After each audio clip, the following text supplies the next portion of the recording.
Salut les briconautes, bon petite vidéo là pour vous montrer comment je mets la dernière rangée de faïence. Tu vois là je l'ai déjà posé la dernière rangée et je vais te montrer comment je procède pour celle-là. Alors déjà ta première rangée là tu vois celle-là, tu la mets sur cale.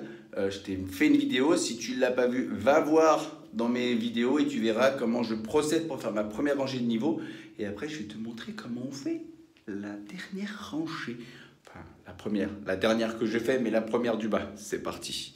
Alors, regarde, tu vois, c'est important quand tu mets ta rangée là de les mettre ceux-là. Alors, moi, je monte avec le système Pavilift. Donc, du coup, c'est pour ça que je les prémets. Parce qu'une fois que la colle, elle est sec, tu peux plus mettre. Ouais, j'ai un trou sur le doigt. Donc, moi, ce que je fais, donc je fais des joints de 2 mm. Donc, du coup, avec mon mètre, je pose mon mètre au bord là.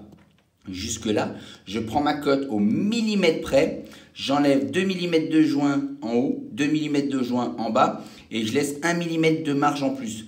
Donc du coup j'enlève 5 mm. Donc si par exemple là j'ai une cote de 15,5, et ben je vais couper un carreau à 15. Donc j'aurai la longueur du 2 mm là pour le joint, 2 mm en bas et je laisse toujours 1 mm de plus en bas. C'est-à-dire je mets un joint un peu plus gros en bas parce que je vais faire tous mes joints nickel et après je vais faire un joint au silicone.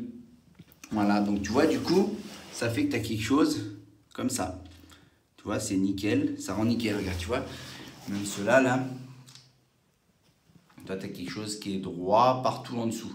Et après, donc je mets mon silicone à la fin. Donc je mets mon joint normal et après, je mets un petit joint silicone en plus que je mets sur tout le périphérique. C'est pour ça que je laisse une petite hauteur de plus pour avoir plus de matière à mettre à l'intérieur. Parce que 2 mm, c'est bien pour là, mais en dessous, c'est un peu juste pour pouvoir passer tout le produit là. Donc je laisse un petit millimètre de marge. Après tu mets ta colle partout dessus au peigne régulière. Il faut pareil que tu mettes pareil que ce que tu mets en haut. Après tu encolles ton carreau et puis tu les poses. Voilà. Et puis tu prends ton niveau et puis tu fais en sorte qu'il soit aligné là comme ça quand tu le mets.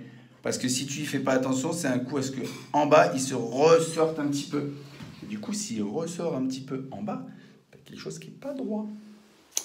Voilà, c'est pas compliqué. Normalement, tu devrais y arriver et le faire toi-même. Voilà, et puis regarde là, tu vois, là, je mets des petites cales rouges. C'est des petites cales qui sont comme ça, triangulaires. Ça te permet de l'enfoncer. Et plus tu l'enfonces, et plus ça lève ton carreau.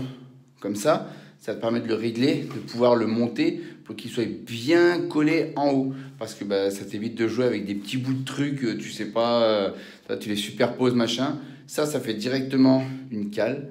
Hop, elle est triangulaire. Et puis bah, plus tu l'enfonces et plus ça monte ton carreau. C'est l'idéal. Regarde. C'est de toute beauté. N'hésitez pas à venir vous abonner sur Insta, sur la chaîne YouTube. Il y a plein d'autres vidéos. Sur Insta, je mets pas mal de stories régulièrement de l'avancement des chantiers. Je mets des petites astuces des fois de quelques secondes, des choses comme ça. Alors n'hésite pas à y aller. Ciao!